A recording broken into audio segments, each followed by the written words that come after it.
जी। दूसरा महाराज आगे सुनो, आप ऋषियों के बनाए हुए, आपने पहले दिन से कथा सुनी है तो वेद व्यास के बनाए हुए सारे 18 पुराण है। इन पुराणों की कथा कभी मौका मिले, भगवान ने धन दिया है, अच्छा दिया है तो कंजूसी मत करना, घर में करवाओ। आपको करवाने से फिर आपके आंगन के बीच में वहां पर बैठ करके श्री के भक्त, भगवान के भक्त अगर कथा सुनेंगे तो उसका पुण्य कितना हो जाएगा आपको पता भी नहीं लगेगा। बोले हर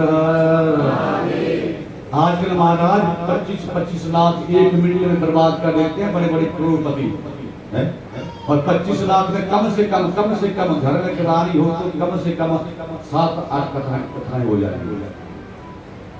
नाम आते हैं पंडितों का, ब्राह्मणों का, इतना लग गया, पंडितों का खर्चा इतना नहीं होता है।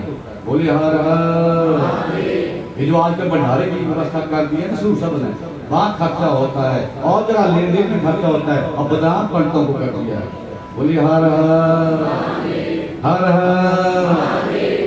तो एक जगह 25 लाख की पार्टी है, किसी ने कर दी, खाने वालों ने आनंद लिया महाराज, और जातिवाद की सुकीर्त से हाथ साफ किए और जातिवाद ने कहा 2 नंबर का था लगा दिया तो क्या हो। और 25 लाख से घर में अगर 6-7 कथाएं करवाई होगी, 8 कथाएं करवाई होगी तो कितने ब्राह्मणों का आशीर्वाद मिलेगा, कितना जप आपके घर में होगा, कितने पितर आपके खुश होंगे। कभी सोचा इस बात को? मंदिर में करवाने से, यहाँ करवाने से तो कई गुना, कोटि गुना फल है। इच्छा आपकी है। बोली हर तो शिव के भक्तों, भोलेनाथ के भक्तों, अगर हम इन ग्रंथों को अध्ययन करेंगे, एक आध श्लोक घर पढ़ेंगे, भागवत करवाएंगे, सुनेंगे, आएंगे तो जाकर के बोलो दूसरे ऋण से हम बोलो मुक्त हो जाएंगे। इसमें कोई संदेह वाली बात नहीं है। तो महाराज आगे है कि ऋषि से मुक्त तो हो गए। आपने बीच में एक प्रसंग सुना था विश्वामित्र का, सुना था ना? किसने सुना वो प्रसंग? बताओ जरा हाथ खड़ा करके, कौन कौन से? बोली हर बस एक ही माता जी थी आगे बैठी हुई, बस विश्वामित्र वाला प्रसंग किसने सुना था? जिस गाय ने उन्हें एक ऋषि बना दिया, सुना था ना आपने? तो हाथ खड़ा कर, तू बता दो जरा। बोले हर तो महाराज कोई भी हम धर्म कर्म करते हैं ना, पूजा पाठ दान, कई माताएं बहनें अपने घर में भक्त पूजा अपन करती हैं, तो सच बताना पंडित जी समय आपके हाथ में ये विष्णु रूपी जल दे करके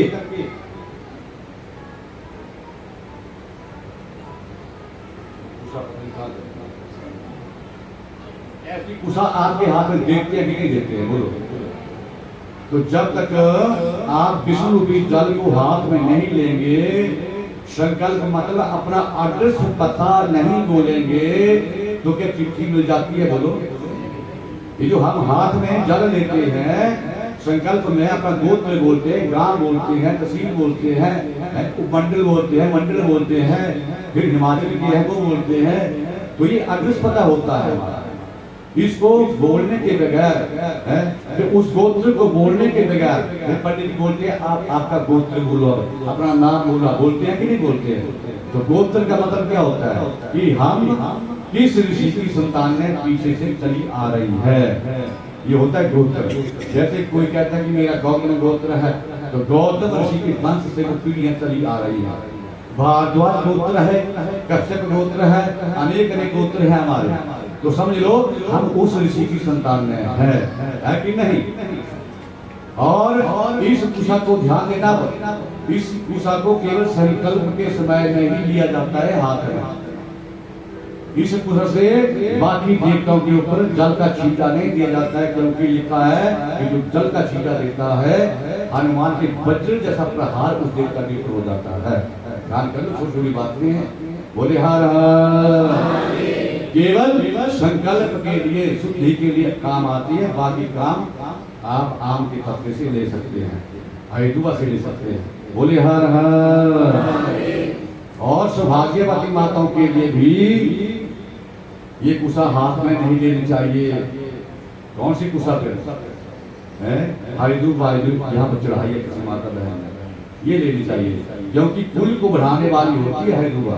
बोले हर हर हर हर।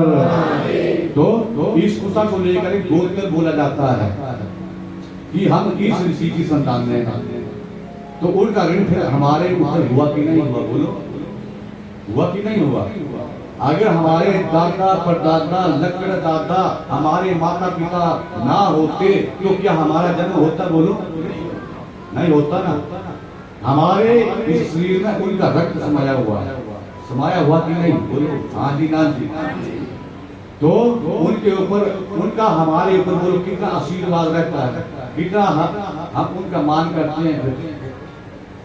तो उन ऋषियों का पूजन भी कुल मिला करके करना चाहिए। बोलिए हर हर।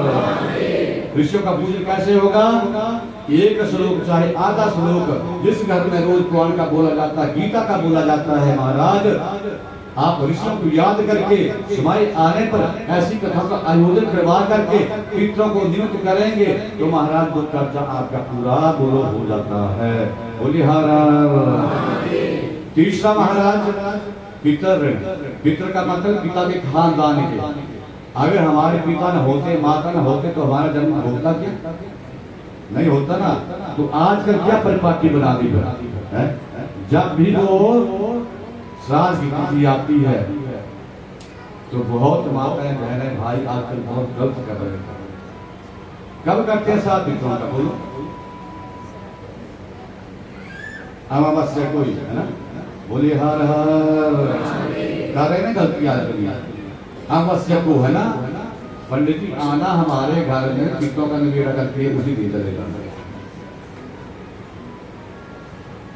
अमावस्या तो शास्त्र कहता है कि जब आपको किसी भी तरह से कहीं से भी कोई तिथि का पता ना चले तब जाकर के पितरों का श्राद्ध अमावस्या को करना चाहिए। ये कहीं बार ऐसा होता है बीच में सूत्र पात्र पड़ जाता है, टूट जाता है, तो करना चाहिए। हमने तो रिवाज बना दिया। क्या सब पितर अमावस्या को छोड़ करके गए संसार को? ध्यान करो, विचार करो जाए। कोई मार्च महीने में गया, कोई जून में गया, कोई अगस्त में गया, कोई दिसंबर में गया, और हम क्या गलती कर रहे हैं? वो उसी महीने में उसी तिथि को हमारे घर के ऊपर आएंगे और देखेंगे कि मैंने इन्हें इतना छोड़ करके हम गए हैं, करोड़ों अरबों का वास बना करके गए हैं। आज इस तिथि के ऊपर ये हमारे निमित्त कुछ नहीं कर रहे हैं, हमारा आशीर्वाद देने की जगह क्या कर देंगे? उल्टा गुस्सा करके, कोप हो करके, कोप देखभाल में लिखा गाँव के खड़े हो जाते हैं। एक नित्य कर्म पद की आती है गीता प्रश्न की, अगर आपको भी चाहिए अच्छा ज्ञान है उसमें अंत्येष्टि की पद की लिखा है, उसके ऊपर पितरों का पूरा पूरा वर्णन दिया है। तो वहां भी लिखा है देवी भागवत का श्लोक कि जो इंसान पितरों का श्राद्ध नहीं करते हैं या श्राद्ध नहीं करते हैं तो वो पितर समय आने पर उनके कुलों की वृद्धि रोक देते हैं और उनके पितर खून पीने को, रक्त पीने को मजबूर हो जाते हैं। बोले हर हर हर। तो श्राद्ध तिथि के ऊपर जिसे क्या श्राद्ध कहते हैं, माताओं बहनों भाइयों किया करो, अमावस्या की भाव को उसको बंद कर दो। बोले हर हर। एक परिपाटी और बना दी कि गया जा करके जो पहुंच गया पितर श्राद्ध करके आ गया, पिंडदान करके आ गया, उसको अब घर में जरूर नहीं श्राद्ध करना है। पता नहीं कौन कहता है, कौन समझाता है, शास्त्रों का पता ही नहीं, शास्त्र कहता क्या है। गया श्राद्ध नित्य श्राद्ध है, आप एक बार नहीं, 2 बार नहीं, 100 बार नहीं, रोज रोज वहां पर जाकर तेरा श्राद्ध करते रहो। शास्त्र मनाही नहीं करता। लेकिन हाँ, उसके बाद अगर आप बद्रीनाथ में जाएंगे, वहां पर आप पिंडदान करेंगे ब्रह्म कपाली के अंदर, और उसके बाद आपने अपने पितरों को मुक्त कर दिया, फिर घर में आप श्राद्ध करेंगे तो आपका सारे का सारा पुण्य उसी समय नष्ट हो जाएगा। आप बन जाएंगे ताली। तो गया श्राद्ध बार बार, और ब्रह्म कपाली बद्रीनाथ में किया आप श्राद्ध करते हैं, उसके बाद भूल करके भी पिंडदान मत करो। बोलिए हर हर हर हर। कथा समझ में आए कि नहीं आए? आ गई यहाँ तक। तो अब श्राद्ध कब बोलो? बोलो है अमावस्या को तिथि के ऊपर, तो जोर से बोल दो ना, बाकी को पता लगता है। बोलो अमावस्या को तिथि के ऊपर, जोर से बोलो और जोर से। हाँ वीडियो बन रही है आपकी, इसमें भी लोग सुने, बाकी जब हम डालेंगे इसको यूट्यूब में, है ना। तो जोर से बोलो तिथि के ऊपर, अमावस्या को तिथि के ही श्राद्ध करने चाहिए। करो हाथ ऊपर। आप गलती मत करना, आपने फायदा किया भोलेनाथ का, और मुझे इस पर भी पड़ेगा। आपके पितरी अच्छा आपको दे करके जाएंगे। एक और गलत बात है कि 4 भाई हैं, तो वहां भी महाराज हम देखते हैं बड़े ने करके छोटे को जरूरत ही नहीं, ये भी गलत है ना। हाँ जी गलत है कि ठीक है ये? क्या चारों ने हिस्सा उनका लिया है कि नहीं लिया है? जमीन ली है कि नहीं ली है? चूल्हा चौका लग है कि नहीं है? तो फिर सबका फर्ज बनता कि नहीं बनता है? अगर एक करेगा तो उसे ही मिलेगा, और 3 अब मैं नहीं बोलूंगा, बोले हर हर। तो अगर ऐसा करते हैं तो भी भूल जाओ, सबको पितरों को खुश करना चाहिए, तब हम तीसरे ऋण से बोलो मुक्त होंगे।